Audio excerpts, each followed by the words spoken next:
नमस्कार मित्रों, स्वागत है एक बार फिर से आपका अपने ही चैनल जेवी डिवोशनल में। प्रकरण पहुंच चुका है वहां तक जहां प्रभु श्री राम जी का माता सीता के साथ पुनर्मिलन वनवास में होना है। इस पुनर्मिलन में कुछ विचित्र घटनाएं भी घटी, जिसमें हमने सहस्त्र रावण को देखा, रावण का अंत देखा, विचित्र अंत देखा, और किस तरीके से माता सीता ने मां काली का रूप धर के सहस्त्र रावण का वध किया हमने देखा। कुछ भी कहिए, इस युद्ध की जो समाप्ति थी वो बहुत, क्योंकि इसके पहले के जितने भी युद्ध थे बहुत हल्के दिखाए गए थे, और जो अभी पावरफुल युद्ध दिखाया था, उनकी पावर दिखाई थी, वो मजा आ रहा था देखने की। उन्होंने एक बार गदा नीचे मारा तो पूरी सेना सो गई।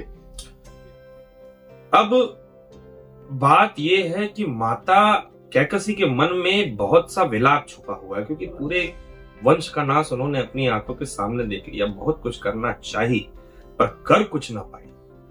इस ना कर पाने की जो ग्लानि है वो उनको कहीं ना कहीं भीतर ही खाए जा रही। ना करने की और सही डिसीजन ना लेने की। उन्हें पता है कि उनकी गलती थी, लेकिन अब वो पीछे नहीं जा पा रहे। अब वो समय पीछे नहीं जा सकती। जिस तरीके से प्रभु श्री राम जी ने जटायु के भाई संपाति को समझाया था कि ठीक है, आपने शर्त लगाई थी तभी तो वो उड़ान भरी गई थी, तो अपनी गलती आप जब मान लेंगे तो बात हो जाएगी खत्म। लेकिन यहाँ माता जी अपनी गलती मानने को तैयार नहीं हो रही है। शायद प्रभु श्री राम जी इस बारे में उनसे बात करके उनको उनकी गलती का एहसास दिलाने में सफल हो जाए। शुरू करते हैं एपिसोड नंबर 258 पार्ट 2 का विषय।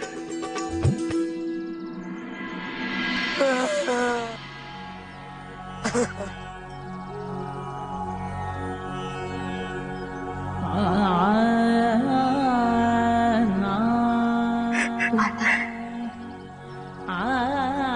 मैं तो मात्र कल्पना ही कर सकती हूँ कि एक माता के रूप में अपने पुत्रों की मृत्यु, ना शोक और संताप होगा आपको।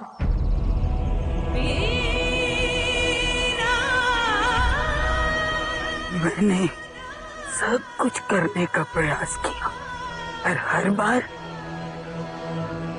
विफल हो गई मैं। यहाँ तक कि आज तुम्हारी हत्या करने का प्रयास भी किया,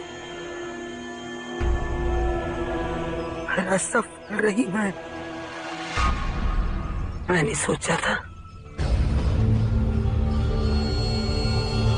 जब रणभूमि में तुम्हारे पति से मिलने जाऊंगी तो तुम्हारे पति राम को तुम्हारा कटा हुआ शीश उपहार में दूंगी। तुम्हें मारकर मैं राम के युद्ध का उद्देश्य ही समाप्त कर दूंगी। वो लंका तो जीत लेता पर स्वयं से हार जाता। पर ऐसा कुछ नहीं कर पाई। मेरे जीवन का अब कोई औचित्य नहीं। मैंने अपने जीवन में सब कुछ खो दिया। मान, मर्यादा, राज्य, कुल, परिवार, प्रतिष्ठा, सब कुछ खो दिया। नहीं माता, आपने सब कुछ नहीं खोया है अभी। आपका एक धर्मात्मा पुत्र भी जीवित है। सुना मत मुझे।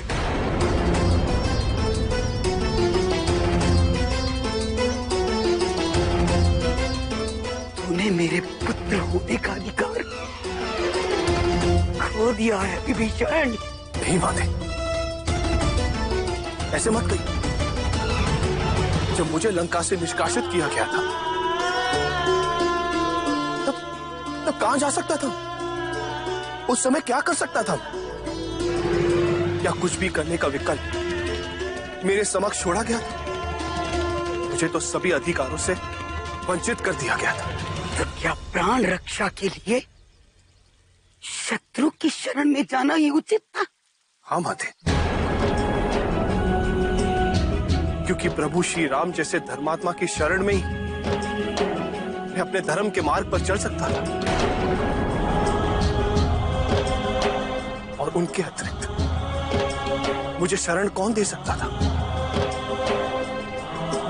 कौन मुझे भ्राता लंकेश के विरुद्ध जाने का साहस देता।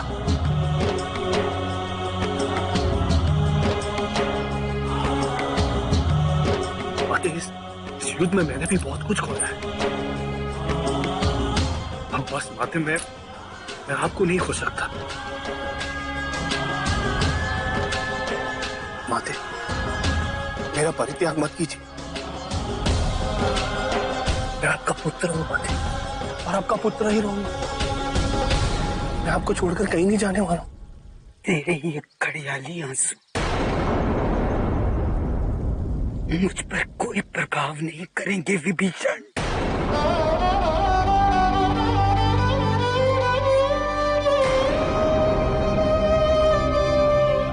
माता, क्या आपको ऐसा नहीं लगता कि आपका क्रोध आपके पुत्र के प्रति अनुचित है? उचित और अनुचित का पाठ पढ़ाने वाली तो कौन है? माता, आप मुझे अपना शत्रु मानती हैं, ये उचित है, किंतु आप ये बताइए कि आपका ये क्रोध आपको कहाँ ले जाएगा? अपने पुत्र के प्रति आपका ये तिरस्कार, इससे आपको क्या प्राप्त होगा? रावण के बुरे कर्मों के कारण संपूर्ण असुर कुल का विनाश हो गया। रावण के अहंकार और अन्याय ने संपूर्ण असुर कुल को युद्ध की ज्वाला में भस्म कर दिया। सदैव प्रतिशोध और घृणा को अपने जीवन का लक्ष्य बनाकर आपको क्या प्राप्त हुआ? माता, ये आपके निर्णय का क्षण है। आपका एक पुत्र जीवित है और आपके पास खड़ा है, जिसे आपकी आवश्यकता है। आप क्या चुनना चाहती हैं माता? क्रोध, प्रतिशोध का जीवन, या अपने पुत्र और परिवार के साथ प्रसन्नता और सकारात्मक का जीवन? आपके पास दोनों विकल्प हैं।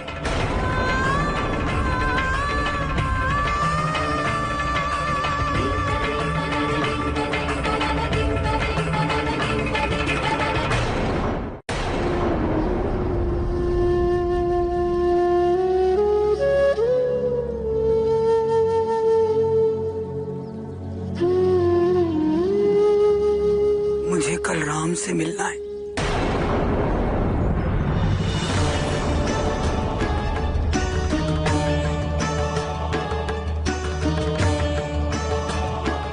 उसने स्वयं निवेदन किया है मुझसे मिलने का।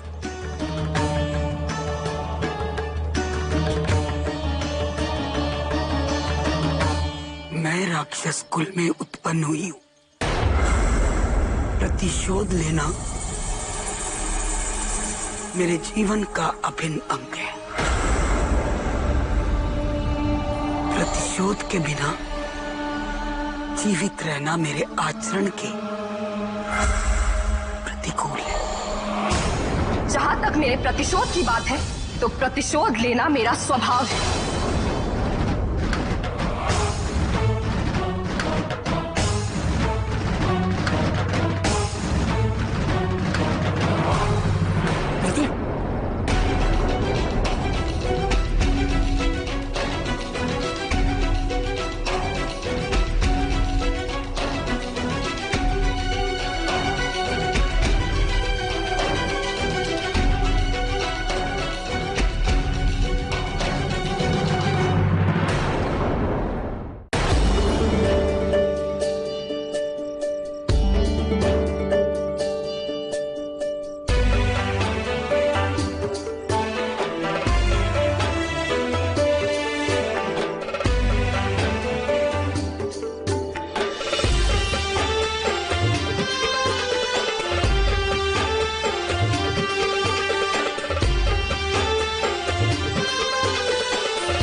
उर्मिला, ये तुम्हारा ही प्रेम है जिसके कारण मैं अपने कर्तव्य का निर्वाह उचित रीति से कर पाया।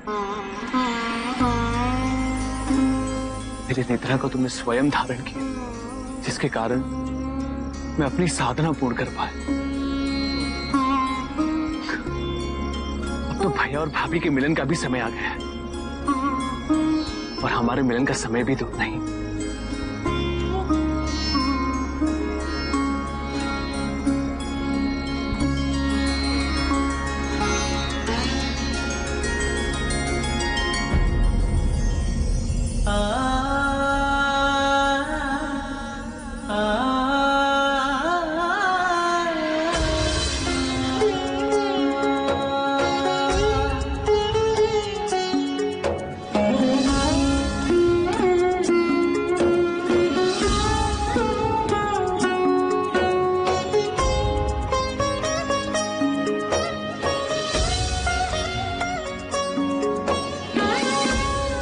मैं अपना तन, मन, धन और जीवन समर्पित करते हुए आपको अपनी अर्धांगिनी स्वीकार करता हूं।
बहुत गहरी गहरी बातें हो गई माता सीता और माता कैकसी के बीच में। माता सीता ने कैकसी मां से कहा कि ये जो स्वभाव आपने अपना बना रखा है, क्रोध का, प्रतिशोध का, मन में जो वैमनस्य की भावना आपके अंदर जागृत है, इससे आपके जीवन को क्या अर्थ मिलेगा? क्या अर्थ अब तक मिला था आपके अपने जीवन से? जिस पुत्र के अंदर इतना ज्ञान, प्रतिभा, सब कुछ भरा हुआ था, उसको आपने अपनी प्रतिशोध की अग्नि में झोंक के आज समस्त असुर कुल का सर्वनाश करवा दिया। अभी आपके पास अपना एक पुत्र है, वो चाहिए या अभी भी प्रतिशोध चाहिए?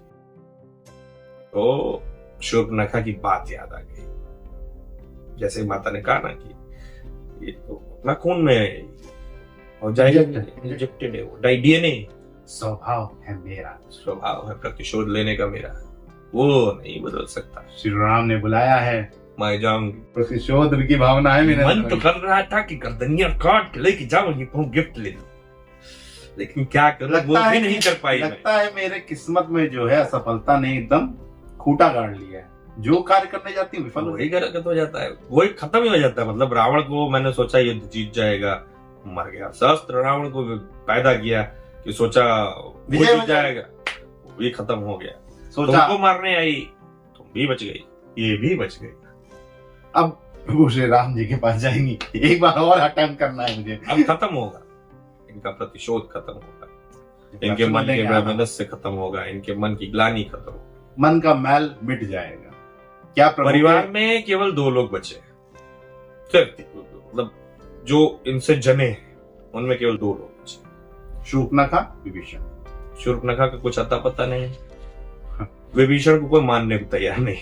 तो देखना यह है कि किस प्रकार से प्रभु के समक्ष आकर, देखिए हो सकता है इनको प्रभु के दर्शन मिल जाए, चीजें बदल जाए। देखिए एक चीज बहुत ही यहाँ पे समझने और सोचने वाली बात है। जिन परिस्थितियों में विभीषण जी को कुल से निकाला गया था, उन परिस्थितियों में विभीषण जी किसी के भी शरण में जा सकते थे, और कोई भी उनको सानिध्य प्रदान कर देता, क्योंकि वो रावण के भाई थे। नहीं, इसीलिए तो नहीं करता, क्योंकि रावण नहीं निकाला था। रावण ने निकाला था, इसीलिए वो सानिध्य प्रदान कर देता। लेकिन बात तुरंत रावण तक आ जाती कि ये हमारे यहाँ आश्रय लेके आए। बड़ा मुश्किल होता है जब परिवार, धर्म, अधर्म और शत्रु, इन सब के बारे में एक साथ सोच करके कोई फैसला आप ले। एक निर्णय लेना बहुत मुश्किल। जो निर्णय विभीषण जी ने लिया, उसी निर्णय का नतीजा है, उसी निर्णय का फल है कि धर्म की पुनः स्थापना हो पाई। क्योंकि रावण के मरने का रहस्य तो किसी को नहीं ज्ञात था ना, विभीषण जी के अलावा। रावण के यहाँ जितने भी असुर मृत्यु को प्राप्त हुए, लगभग बारे में जानकारी विभीषण जी नहीं, लेकिन बाकी असुरों के बारे में तो हम ये कह सकते थे कि प्रभु जी इतने प्रतापी थे कि वो कुछ ना कुछ तोड़ निकाल लेते। लेकिन रावण को जिस प्रकार का वरदान मिल रखा था और जो मटका वो पेट में छुपा के जा रहे थे, हाँ, वो भेदना बड़ा मुश्किल था।